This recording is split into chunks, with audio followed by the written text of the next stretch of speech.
Mtu anajipeleka, nataka kulipa kodi, nimepata ka kitu kidogo.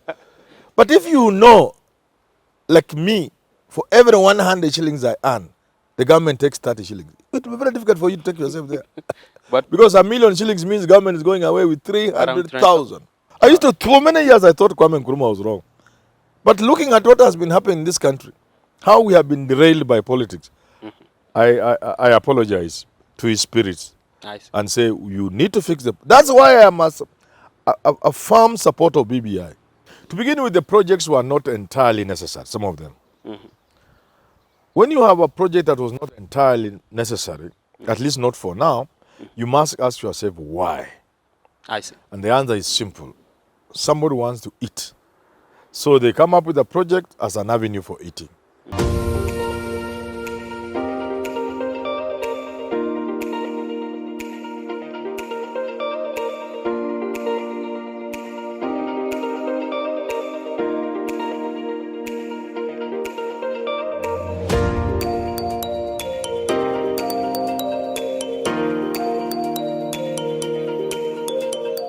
As of June 2021, Kenya's debt stock stood at a whopping 7.71 trillion Kenya shillings, having not factored in and disbursed loan commitments.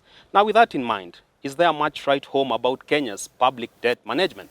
And as always, I'm Richard Mwenja, yours truly, and this is Business Glide. We talk in matters economy, from the socio-economic aspect of it to political economics, and now the wholesome economic matters. And to bring this conversation home, I'm joined by none other than the phenomenal statesman, Kenya's most sought-after public scholar, as well as renowned political analyst. The first of his name, Herman Manyora. How are you, Richard? I'm quite well. How about you? I'm okay, except for the accolades.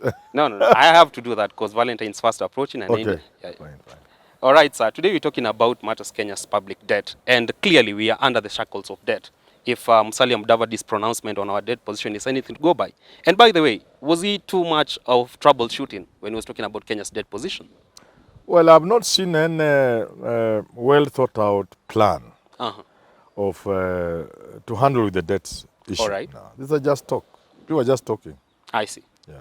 And clearly you can tell that we are at murky waters now that we're having discussion of raising our public debt ceiling from 9 trillion upwards. Yes. Yet we're already at a debt of over 7.7 trillion. Yes. Should we be at this ground as a country, where we are contemplating raising it, yet we haven't really prudently managed what we have so far? Let's be clear from the word start. Almost all countries borrow, including the richest. All right. So borrowing per se, there's nothing wrong with it. It is how you borrow, the strategy you employ in borrowing, nice, what you borrow for, and what you do with the debt. That's it. All right. So I think we have been weak on all those things. One, in the recent past, we have borrowed commercial loans, which are really not very good. Secondly, we have gone for short-term loans that mature so fast and the owner is there knocking, wanting their money. Thirdly, we have borrowed for projects that could have waited for the next generation. We want some generation to carry another generation's burden. There's something about debts, the philosophy of debt and the whole idea of debt. You must not overburden a generation so that another generation enjoys. All right. Likewise, you do not borrow a debt for people to enjoy now, but a future generation to pay. That balance, we have not maintained it very well. In short, you are signaling that as a country, with regards to our commercial debt appetite, we should go for short-term borrowing that is cheap, other than for long-term borrowing that is cheap, other than short that is expensive. Cheap, that's not commercial. I see. Some of them are even concessional, but long-term. All right. With good terms. I see. Good grace period. Stay 3-4 years before you start to pay or something near that. The other thing where we have been weak and very short has been in the pricing of the projects. Okay? Is well beyond any acceptable standards in terms of amounts of money. So you borrow to do SGR, so much per kilometer. Others are doing a better rail, bringing in better trains, electric and so on, and they are paying a third of what you are paying. Just Tanzania here, Morocco, and so on and so forth. All right. And finally, we have borrowed money to squander, not to use. So when you look at it that way, then you begin to see our debt is like a skunk. All It right. is smelling. But basically, there's nothing wrong with borrowing. I see. Some countries have tried to stay without borrowing, and successfully. All right. Yeah. Borrowing clearly is good, but as a country, for Kenya setup, we are seeing ourselves borrowing, yet we still having issues of under-absorption of the same loans. We are not getting value in terms of return for it. And you've seen many mega projects stolen midway. What will you attribute to why we are actually in that arena at the first place? To begin with, the projects were not entirely necessary, some of them. When you have a project that was not entirely necessary, at least not for now, you must ask yourself why. I see. And the answer is simple. Somebody wants to eat. So they come up with a project as an avenue for eating. We spend about 400 billion on SGR to reach Naivasha. If you spend that money, you say 100 billion, you will flood northeastern province with water. Garissa, Mandera, Wajir, Marsabit, where Bilal comes from. All right. You will flood that area with water with 150 billion of that money. Then you use another 50 billion to rehabilitate the old, what we are now doing. You see, we are now doing that to rehabilitate the meter gauge railway, which was there. You still have a balance of 150. You can do something big with that money. So we borrow not because we must borrow, but we borrow because it is an avenue for people to steal, Really? to eat. Yeah. I see. Yeah. Okay, and talking But about... borrowing is okay if it is focused. I see. Yeah. The reason as to why perhaps we are here as a country talking of debts in terms of trillions of Kenya shillings is because perhaps we are having low fiscal effort and prudence in our devolved governments. Should they now go for full throttle in ensuring they have enough financial muscles? Our counties are just kiosks, small little kiosks. They are not economically viable. Bombers of Kenya came up with a wonderful idea. Divide the country into 14 or so devolved units, basing yourself on the old 8 provinces. And then the Nyanza, because of the complication of Kisiwat, you give them theirs. Rift Valley, give them 2 more. Northeastern, you can have Kamba region, Lower Eastern. No. So you come up with about 14 or thereabouts. All right. Those are economically viable units. The current counties are not economically viable. I see. They're just cheap political units. All right. Yeah. Kenya's Public Finance Management Act of 2012 mandates the government to undertake borrowing to channel into development expenditure rather than recurrent expenditure. We've gone against that provision many a times. Is it that we are not really enforcing what should be there in the first place? Yeah, financial discipline is not a simple matter. It's not just Kenya. It's an international problem. Fiscal discipline is not a simple matter. Monetary discipline is not a simple. They are difficult things. Then they are challenging instead. They are, because the problem with this is that there is a science that is brought on the table by the economist. But there's the political reality the politician must deal with. I see. So when you cannot have economics without politics. So when now politics must be put into consideration, there are a lot of challenges you come across in both the physical and monetary policies. All right. Yeah.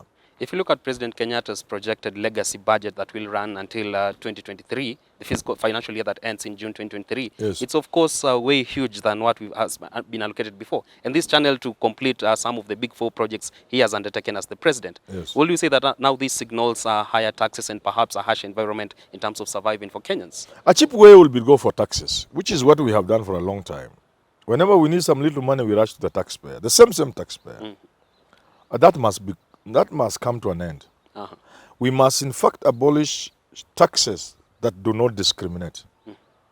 The first thing people like Raila should do when they get into parliament, into State House, is to abolish VAT. Any tax that does not discriminate between the poorest village and the richest billionaire, that is the wrong tax. We need targeted tax. Let's target income. We don't target human beings. We target income. VAT targets human beings. So I will not be surprised if they go for more taxes to actualize the things they want to do. But that would be foolish. All right. We need to expand our tax base. We need to have better ways of collecting taxes so that we can collect more. All right. Expanding the tax base and lowering taxes. The benefit of lowering taxes is that people are willing to pay taxes even before you ask them. Voluntarily. There are countries, for example, like Netherlands. You make some little money and you go and ask government, I have made 5,000 euros in this from this business. I was doing this. What do I pay in tax? I tell you no. Until you hit 80,000, relax. That's okay. Go home. All right. Mtu anajipeleka. Nataka kulipa kodi, nimepata kitu kidogo. But if you know, like me, for every 100 shillings I earn, the government takes 30 shillings. It will be very difficult for you to take yourself there. But because 1,000,000 shillings means government is going away with 300,000 Kenya shillings. We used to get money. Now that the program is dead. All right. This module 2 parallel programs. I see. We used to be paid like 200,000 shillings. The government takes 60,000 from 200,000. You remain with 140. When it trickles down, you go home with 20,000 Kenya so shillings. we need to lower taxes as an incentive to people to pay their taxes. I see. Yeah. And also taxes should not be punitive. Our taxes are punitive. You get it? Clearly. Yeah. All right. If our borrowing spree is anything to go by, the National Treasury has projected that by end of this financial year, our debt stock will perhaps be at around 8.7 trillion Kenya shillings. Yes. So that leaves us with a borrowing space of about 300 billion Kenya shillings before we hit the debt ceiling. Shouldn't that worry us as a country? Of course, issues of debt will worry any Kenyan who knows what's going on. Whether it is a ceiling. In fact, it's not just this. There's also more money than what you are seeing. There's more debt because there are government guarantees. Yeah. Of about and actually of about 3 trillion or something near that. Yeah. Plus 2 point something trillion. All right. Government guarantees. Those are also still debts. But when they define debt, they define in that other sense where it is just domestic borrowing and other debts. But if you factor in the guarantees, our debt will shoot to about 11 trillion. I see. It is not, it doesn't worry me as a figure. We can even borrow 20 billion. There are countries that have gone beyond their GDP. Rich countries. Japan has gone very far in terms of the GDP ratio. All right. But there are other factors.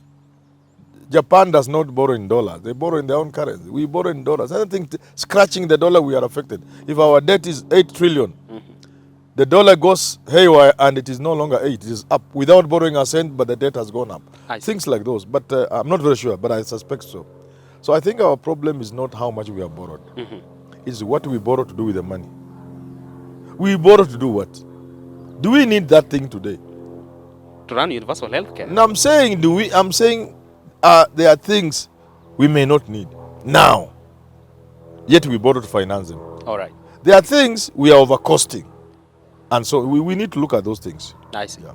If I stand to be correct, and I stand to be corrected on this, back in early 1960s, Kenya actually advanced loan to countries such as Singapore. Look at where they are right now. Perhaps as a country, where might we have lost our bearing? That we are not trading on the same front. It is the politics. The politics. Stupid. Politics. Do the politics right, everything fall in place. Politics. Once the politics is right. You know, I used to think Kwame Nkrumah was wrong. Seek ye the political kingdom, and all else shall follow. I used to, for many years, I thought Kwame Nkrumah was wrong. But looking at what has been happening in this country, how we have been derailed by politics, I apologize to his spirits and say, you need to fix them. That's why I am a firm supporter of BBI. The idea of BBI. There are shenanigans around BBI I don't support. But the idea of BBI, of addressing the political problem in this country, I support that. Because without the politics, if the politics, Kenyatta and Jaramogi spent very beautiful years fighting cheap wars instead of moving forward. The West was pitting Kenyatta against Jaramogi and the East for nothing. It wasn't our war. It was a war between the Americans and the Russians. Africans paid for that Cold War dearly. The Americans propped up and supported dictators like Mobutu to keep them within the Western orbit. You get it? So really, all right. We'll move forward. We are not doing well. We will do well. We will fix our politics. I hope whoever wins this election, between Raila Odinga and William Ruto, I just hope, sincerely speaking, all right, I hope that Kenyans will be given a chance to develop their country. All right. Where politics will be given the place it is supposed to have and not spill over into everything. Absolutely. Yeah. The Auditor General, Madam Nancy Gathungu, is actually seeking increased budget allocation to her docket, and perhaps this will see more numerous special audits in how we've spent our borrowed money. Yes. Is this a step towards the right direction? Is this likely to arrive in the near future? Well, those are efforts, and we must celebrate every effort. We must encourage every effort at bringing discipline and harnessing our resources as a people. Every effort must be, every good effort, we must appreciate it and celebrate it. Yeah. All right. On how prudently we've spent our borrowed money, do you think on the side of developed government, now leave alone the national government, Yes. have the governments really tried to be as prudent enough in the spending? If you look by the development expenditure that they haven't undertaken at the county levels. It has been almost a total mess. County governments have but these are teething problems, I think. First of all, I say they are not economically viable. Second, many structures are not in place, and were not in place. Some still are not in place. Where the governor is the chief engineer, is the chief medical officer, he is everything. Chief auditors. Yeah, the governor is simply everything. A governor in Kenya has more powers than the president of the Republic of Kenya. A governor has a free hand to say this road, no, we are doing that. Stop midway. Let's do the other one. Give Manyora You give Manyora that tender. Uhuru can do that. Governors dish out tenders. You get what I'm saying? I see. At will contracts. They use that to placate, to put MCS in check. MCA wewe utapewa a feeder road, feeder road moja na ile ka bridge, where ile dispensary na ile ECD classroom mbili. You know. So that is one of the problems. Counties are overemploying. Now, what does that mean? It simply means the money that have been gone into capital development, into development rather, is spent on recurrent expenses. I see. A law has been put in place. Is it a policy or a law or one or both? That requires counties to spend no more than 70% on the recurrent. Even that 30, few of them ever manage. But then you must begin to ask yourself, why do you put up an edifice? Why do you put up an administration that requires 70% of your income to go into manage? That is, where has it ever worked in the world? I see. It should be the other way. The money the counties have should be for development. Not recurrent, not for employing people who just sit idle. In any case, counties will be more viable and more beneficial to the people in the long run if they were viable entities. If you spend more money on development, and the people will begin to get the benefits. Absolutely. In 10, 15 years. All right. Than spending it, paying. But also you can't blame governors alone. Because government has been poor at disbursements. So even that little money the county is supposed to get from treasury, there's a problem with the treasury, there's a problem with the control of budget. There's a problem with, if miss, I'm part of a county government, I know. It is just a total mess. All right. And unless we remove those bottlenecks, we would not realize the potential of counties. Just the other day, the national government came forward and said it's committed to advance direct budget supposed to alien Kenya Airways and also take over its loans. Will you say that such state corporations are some of the things that have brought us to where we are in terms of debt acquisition, yet we are not really prudently spending them? You know, serious people in the world just laugh. How can you do that? I know governments can bail out. We are using something that is used once in a while elsewhere in the world for the benefit. America had to bail out big, rich corporations. Absolutely. People wondered how. But America was looking at the bigger picture. It's not just the big companies that were going to collapse. That was going to affect the economy. It was going to have socio-economic ramifications. It was going to affect all other sectors. Well, then, if companies collapse, people lose jobs, people paying mortgages will not pay mortgages, people will not buy new homes. It is a whole circle. So the government was stepping in to stop that. But ours, we are just doing it for pure greed and fun. Because cake is the pay every time we keep giving KQ money. Why would you give KQ money? Let it survive or go home. We don't need an airline. It's not a must that we have an airline. We don't have to have it. The government can clear its shares and privatize it. And let it be a private entity. But you see their interests. That's what I'm saying. When you have a country such as third world countries, almost all third world countries, where there's a thin line between politics and business, where those in leadership are the same people controlling business in the country. And I'm not talking about Uhuru Kenyatta. I'm just talking about, let nobody point a finger at Uhuru Kenyatta. All of them in their own way, in big and small ways. If you are looking at people who control business in this country, you'll find an overwhelming majority of those are politicians. So you have your leaders, political leaders, being your business leaders. All right. It's not very easy. I see. Yeah. The second last, in the eyes of our international lenders, going by our credit rating, do you think we are really pushing a positive name for ourselves in their eyes? Nobody will stop giving Kenya loans. Kenya is a very viable country. Kenya is doing well. Any assessment that says Kenya is not doing well will be a wrong assessment. All right. Kenya is doing well, actually wonderfully well. And any lender we are very attractive to lenders. I see. Yeah, we are still very attractive to lenders. All right. I'm not an economist, but off the head, I know the Paris Club, the London Club, and IMF and World Bank. I don't think these people have a problem with us. They may have solvent issues, kidogo, but we are still in good books. The very last, the fiscal consolidation envisaged in IMF's supported program, say in Kenya, do you think they are working in our favor or really much at their interest rather than ours? They have never been in our favor. They have been more injurious than anything. They have hurt us. Those programs and solutions have always hurt us.